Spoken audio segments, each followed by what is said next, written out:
റഹീം M P കഴിഞ്ഞ ദിവസം കർണാടകയിൽ ഇംഗ്ലീഷ് പറഞ്ഞ് ട്രോളുകൾ ഏറ്റുവാങ്ങി ബഹിരാകാശത്തേക്ക് പോയത് നമ്മളെല്ലാവരും കണ്ടതാണ്.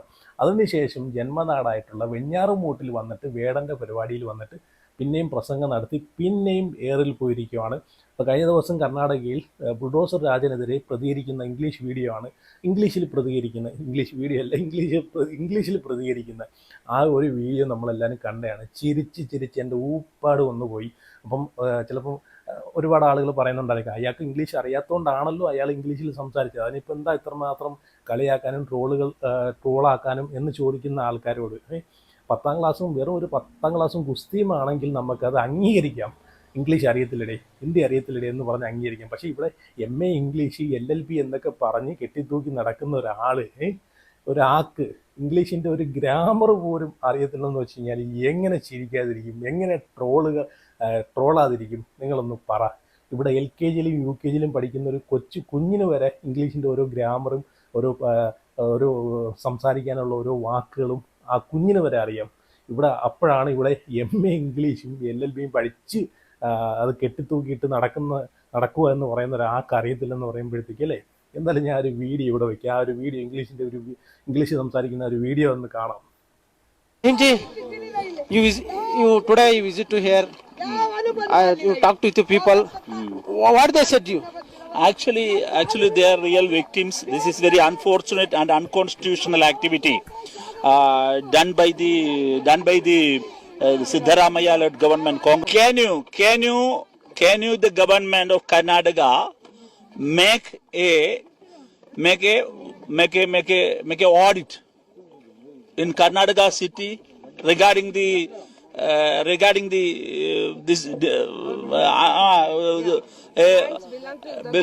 നമ്മളൊക്കെ എല്ലാം തികഞ്ഞ ആളുകളൊന്നല്ല ഇങ്ങനെയുള്ള സാഹചര്യത്തിലൊക്കെ. കാരണം പുള്ളി ഒരു രാഷ്ട്രീയ നേതാവാണ്, ഒരു MP ആണ്, ജനങ്ങളെ അറിയുന്ന ഒരു നേതാവാണ്. അപ്പോഴത്തേക്ക് ഇങ്ങനെയുള്ള സാഹചര്യങ്ങളൊക്കെ കുറച്ചും കൂടെ ഒന്ന് കൈകാര്യം ചെയ്യേണ്ട രീതി അത് കുറച്ചും കൂടെ ഒന്ന് കെയറായിട്ട് കൈകാര്യം ചെയ്യണമായിരുന്നു. കാരണം പുള്ളിക്ക് ഇംഗ്ലീഷ് അറിയത്തില്ലായിരുന്നെങ്കിൽ പുള്ളി അവിടെ ഒരു ട്രാൻസ്ലേറ്ററിനെ വെക്കണമായിരുന്നു. അതാണ് വേണ്ടുന്നത്. അല്ലെങ്കിൽ പുള്ളിക്ക് മലയാളത്തിൽ സംസാരിക്കാമായിരുന്നല്ലോ. മലയാളത്തിൽ സംസാരിച്ചെന്ന് വെച്ച് കഴിഞ്ഞാൽ എന്താണ് സംഭവിക്കുന്നത്?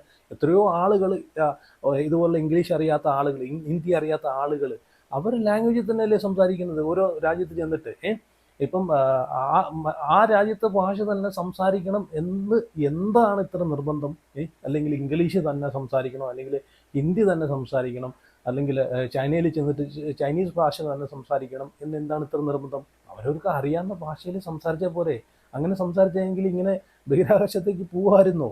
പിന്നെ ഈ പറഞ്ഞിട്ടുള്ള റഹീമിനെ ജനങ്ങൾ ട്രോളാനുള്ള കാരണം എന്ന് വെച്ച് കഴിഞ്ഞാൽ PhDയിലും MA ഇംഗ്ലീഷിലും LLBയിലും എല്ലാം ബിരുദം എടുത്ത് കൈ വെച്ചേക്കുന്ന ഒരാൾക്ക് ഇംഗ്ലീഷിൻ്റെ ഒരു ഗ്രാമർ പോലും അറിയത്തില്ലെന്ന് വെച്ച് കഴിഞ്ഞാൽ അതുകൊണ്ടാണ് ജനങ്ങൾ ട്രോളുന്നത്. എന്തായാലും ഇതിനെ പറ്റിയിട്ട് ഈ ഒരു ട്രോളൊക്കെ ഏറ്റുവാങ്ങിയതിന് ശേഷം ബഹിരാകാശത്ത് പോയതിന് ശേഷം റഹീം ഇതിനെതിരെ പ്രതികരണവുമായിട്ട് വരുന്ന ഒരു വീഡിയോ ഞാൻ കണ്ടായിരുന്നു. അതും കൂടെ ജസ്റ്റ് ഞാൻ ഇവിടെ ഒന്ന് കൊടുക്കാം, അതും കൂടെ ഒന്ന് കണ്ടുപോകും. ഈ ഇംഗ്ലീഷിനെയൊക്കെ ട്രോൾ ചെയ്തതിന് മറുപടിയുമായിട്ടാണ് പുള്ളി ഇവിടെ സംസാരിക്കുന്നത്. അതും കൂടെ നിങ്ങളൊന്ന് കണ്ടു നോക്ക്. ഭാഷാപരമായി പരിമിതികളുള്ള ആളാണ് ഞാൻ ഭാഷാപരമായി മെച്ചപ്പെടുത്തേണ്ട ആളാണ്. അത് ഞാൻ തിരിച്ചറിയുന്ന ആളാണ്. എൻ്റെ ഭാഷയുടെ പരിമിതി എൻ്റെ പ്രവർത്തനങ്ങളെ ബാധിക്കരുത് എന്ന് ഉറച്ച് വിശ്വസിക്കുന്ന ഒരാളാണ് ഞാൻ. എൻ്റെ ഭാഷാപരമായ പരിമിതിയെ, ഇംഗ്ലീഷിലെ പരിമിതിയെ ഊന്നിക്കൊണ്ട് ട്രോളുന്നവരോട് എനിക്ക് ഒരു വിരോധമില്ല. ഞാനത് മെച്ചപ്പെടുത്താൻ ഇനിയും ശ്രമിക്കും എന്നാണ് എനിക്ക് അവർക്കുൾപ്പെടെ കൊടുക്കാനുള്ള ഉറപ്പ്. പക്ഷെ ഒരു കാര്യം, ഭാഷയല്ലല്ലോ കാര്യങ്ങൾ നിശ്ചയിക്കുന്നത്.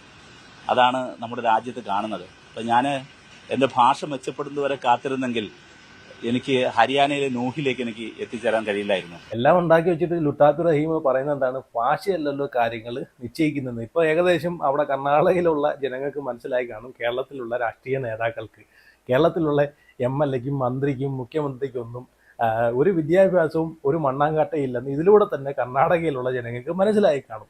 കാരണം ഇനി ഇംഗ്ലീഷ് അറിയത്തില്ലായിരുന്നെങ്കിൽ മലയാളത്തിൽ സംസാരിക്കണ്ട, ഇംഗ്ലീഷ് അറിയത്തില്ലെങ്കിൽ ജസ്റ്റ് ഒന്ന് ആംഗ്യ ഭാഷയെങ്കിലും ഒന്ന് കാണിച്ചാൽ മതിയായിരുന്നു. എന്നാൽ ഇത്രയും പ്രശ്നമില്ലായിരുന്നു.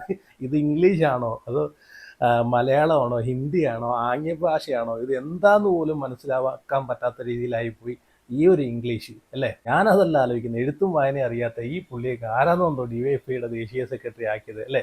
ഇവിടെ MA ഇംഗ്ലീഷ് അല്ലെങ്കിൽ PhD LLB എന്നൊക്കെ പറയുന്ന ആൾക്ക് ഒരു ഭാഷാ പ്രാവീണ്യം പോലും ഇല്ലെങ്കിൽ, ഒരു ഭാഷ ഉപയോഗിക്കേണ്ട ഇംഗ്ലീഷിൻ്റെ ഒരു ഗ്രാമർ പോലും അറിയത്തില്ലെങ്കിൽ പിന്നെ എന്തിനാണ് ഇയാളൊക്കെ ഈ ദേശീയ നേതാവാൻ വേണ്ടിയിട്ട് നടക്കുന്നത്? ഇത്രയും വിദ്യാഭ്യാസമുള്ള MPയുടെ അവസ്ഥ ഇതാണെങ്കിൽ നമ്മുടെ വിദ്യാഭ്യാസ സമ്പ്രദായങ്ങളൊക്കെ മാറ്റേണ്ട സമയം കഴിഞ്ഞു അല്ലേ? എന്നാലും ഇതിനെ ന്യായീകരിച്ച് ലുട്ടാപ്പി റഹീമിൻ്റെ ഇംഗ്ലീഷിനെ ന്യായീകരിച്ച് ശിവൻകുട്ടി രംഗത്ത് വന്നിട്ടുണ്ട്. എന്നാലും ആ ഒരു വീഡിയോ കൂടെ ഒന്ന് കണ്ടുപോകുക.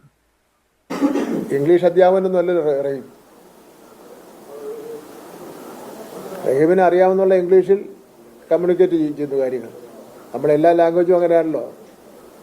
അല്ലാതെ ഇപ്പം ജനപ്രതിനിധി ആവുന്നവരെല്ലാവരും പിന്നെ ഇംഗ്ലീഷിലും സംസ്കൃതത്തിലും ഹിന്ദിയിലും അതിലൊക്കെ തന്നെ PhD എടുത്ത് നല്ല ഫ്ലുവൻ്റായി സംസാരിക്കുന്ന ആളാവണമെന്നൊന്നും നിർബന്ധമൊന്നും ഒരിടത്തും പറയുന്നില്ലല്ലോ. ഇതെല്ലാം ഈ സൈബർ ആക്രമണം നടത്തുന്നവരുടെ എന്ന് പറയാൻ ഒരു മര്യാദകേടും അസൂയയും കുശുമ്പും ഒക്കെ തെളിയിക്കുന്ന കാര്യമാണിത്. ആഹാ, ഇത് ആരാ പറയുന്നത്? 9,900 എന്ന് പറയുന്ന ആളാണ് ഈ ന്യായീകരിക്കുന്നത്. എന്തായാലും രണ്ടും ചേരും. ഒന്നുമില്ലെങ്കിലും ഈ റഹീം, ലുട്ടാപ്പി റഹീം ഒരു MP അല്ല, അതിൻ്റെ സ്റ്റാൻഡേർഡെങ്കിലും അവിടെ പോയി കാണിക്കണ്ട പുള്ളി. ഇതാണ് പറയുന്നത്, വിവരവും വിദ്യാഭ്യാസവും ഉള്ള ആളുകളെ ഈ ഒരു മേഖലയിലോട്ട് എടുക്കാവൂ, അല്ലെങ്കിൽ ആ ഒരു മേഖലയിലേക്ക് അവർക്ക് ആ ഒരു പദവി കൊടുത്തു കഴിഞ്ഞാൽ വിദ്യാഭ്യാസവും വിവരവും ഇല്ലെന്ന് സ്വയമേ മനസ്സിലാക്കി അതിൽ നിന്ന് പിന്മാറി പോവുകയാണ് വേണ്ടുന്നത് അല്ലേ? ഇപ്പം നമ്മളെ ലോകസഭ രാജ്യസഭയിലേക്ക് തിരഞ്ഞെടുക്കുന്ന സമയത്ത് അറ്റ്ലീസ്റ്റ് ഹിന്ദിയോ ഇംഗ്ലീഷോ അത്യാവശ്യം ഭാഷാ പ്രാവീണ്യം ഉള്ള ആളുകളെ എടുക്കണം. കാരണം മറ്റുള്ള സ്റ്റേറ്റിലോട്ടോ മറ്റുള്ള രാജ്യത്തിലേക്കോ പോയിട്ട് നമ്മളെ പ്രശ്നങ്ങളും നമ്മളെ കാര്യങ്ങളും അവതരിപ്പിക്കണമെങ്കിൽ ഇതുപോലെ എന്തെങ്കിലും ഒരു ഇംഗ്ലീഷോ ഹിന്ദിയോ അറിയാവുന്ന ഒരാളെ കൊണ്ടല്ലേ സാധിക്കൂ. ഒരു കാരണം വെച്ചാലും ഇങ്ങനെയുള്ള ആളുകളെ എടുക്കരുത്, അതാണ് വേണ്ടുന്നത്. അല്ലെങ്കിൽ അവിടെ ചെന്നിരുന്ന് ഇതുപോലെ കൈകെട്ടി നിൽക്കാനോ ഇതുപോലെ ട്രോളുകൾ ഏറ്റുവാങ്ങി എയറിലോട്ട് പോകാനുള്ള സമയമേ കാണും. കാരണം ഭാഷ അറിയത്തില്ലെങ്കിൽ, ഇംഗ്ലീഷോ ഹിന്ദിയോ ഇതിൽ രണ്ടിൽ ഏതെങ്കിലും ഒരു ഭാഷ അറിയത്തില്ലെങ്കിൽ എങ്ങനെ അവരവരുടെ പ്രശ്നങ്ങൾ, അവരവരുടെ രാജ്യത്തെ പ്രശ്നങ്ങൾ മറ്റുള്ള രാജ്യത്ത് നിന്ന് പറഞ്ഞ് മനസ്സിലാക്കും അല്ലേ? എന്തായാലും കൊള്ളാം. എന്തായാലും ഇതിനൊക്കെ ശേഷം വെഞ്ഞാറുമൂട്ടിൽ വേടൻ്റെ പരിപാടിക്ക് വന്നിട്ട് ലുട്ടാപ്പി റഹീം ഒരു പ്രസംഗം നടത്തുന്നുണ്ട്. അപ്പം ഒരുപാട് ആളുകൾ അതിനകത്ത് കമൻ്റ് ഇട്ടേക്കെന്ന് വെച്ച് കഴിഞ്ഞാൽ പുള്ളി വെള്ളം അടിച്ചു എന്നാണ്. കാരണം ആ ഒരു പുള്ളിയുടെ സെറ്റപ്പൊക്കെ കണ്ടു കഴിഞ്ഞാൽ അങ്ങനെ നമുക്ക് തോന്നൂ. കാരണം ആടി സംസാരിക്കുന്ന രീതിയെ കാണുമ്പോഴത്തേക്ക് അത്യാവശ്യം ഒന്ന് ഫോമിൽ നിൽക്കുവാണ്, ഈ എയറിൽ പോയതിൻ്റെ ക്ഷീണമൊക്കെ ഒന്ന് മാറ്റിയിട്ട് നിൽക്കുക എന്നുള്ളൊരു തോന്നൽ നമുക്ക് തോന്നുന്നു. എന്തായാലും ഞാൻ ഒരു വീഡിയോ കൂടെ വയ്ക്കാം, നിങ്ങളൊന്ന് കണ്ടു നോക്ക്. ഞാൻ ബാംഗ്ലൂരിൽ പോയത് ഇപ്പൊ ഇവിടെ നമ്മളിങ്ങനെ ഈ രാത്രിയിൽ നിൽക്കുമ്പോ അവിടെയുള്ള 200 വീടുകൾ ബുൾഡോസറുകൾ കയറി പോയി. അതേടാ